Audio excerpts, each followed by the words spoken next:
You could ask all 14,267 people at Hilton Coliseum for a sold-out Iowa State basketball game what Hilton Magic means to them. And every single one of them will probably have a different answer. I tried to get to the bottom of that question in this special, The Hilton Magic Story. Stevens. Got it. Off a double screen and a shot. A three.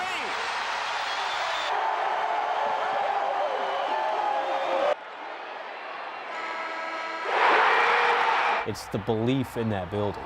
It's knowing that no matter what the score is or who the opponent is, Iowa State has a chance. It's just magical. It's this feeling that you have whenever you step on the court. It's a combination of the concrete, the fan base, and having a good team. When you're in the lull, you're struggling, the crowd picks you up, and that's magic.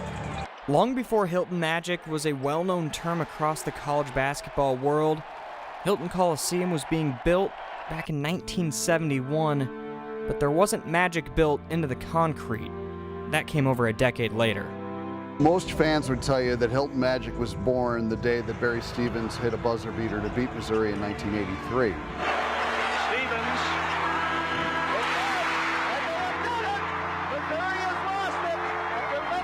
Now, the term wasn't coined yet.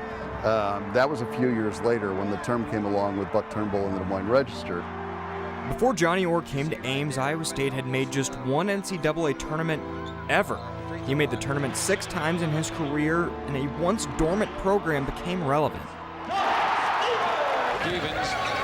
Hornacek top of the key. Here comes. It's good. Hornacek. Johnny Orr was the father of Hilton Magic, no doubt. It was his teams that really got the ball rolling, with Iowa State being an incredibly tough place to play at home. His style, his flair, the fans loved him.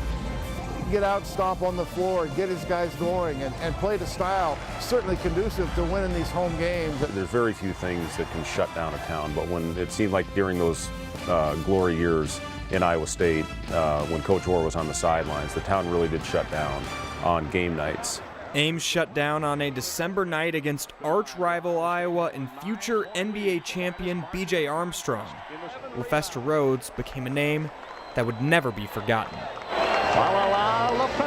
The great quote from that was, Johnny Orr having Jim Hallahan next to him on the bench as assistant coach, and Hallahan kept nudging him and go, "Coach, I think we got to get LaFesta some rest." And he said, I looked up at the scoreboard, I said, "He's got 50 points. I'm not taking him out of the game. Let him die out there." That guy has not had the ball for a long time, and he still is able to shoot the ball down.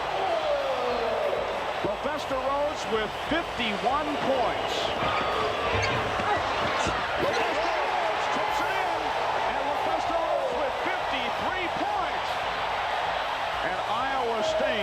Is going to win the basketball game. Orr had 21 ranked wins at Iowa State, but keeping this ball boy in Ames might have been his biggest win. And after leading Ames high to a state title, he spurned other big-time programs to go to ISU, with a little urging from thousands of Cyclone fans who signed a petition hoping to keep Hoiberg in town.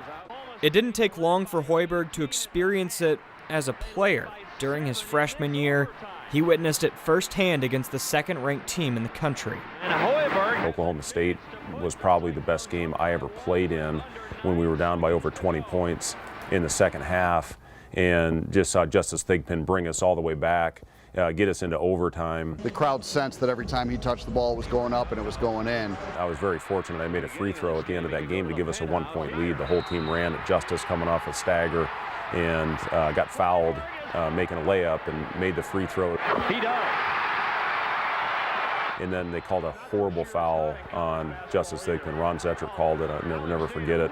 And then Darwin Alexander shooting 2 free throws, almost a 90% free throw shooter. It was so loud in Hilton that the backboard was literally shaking.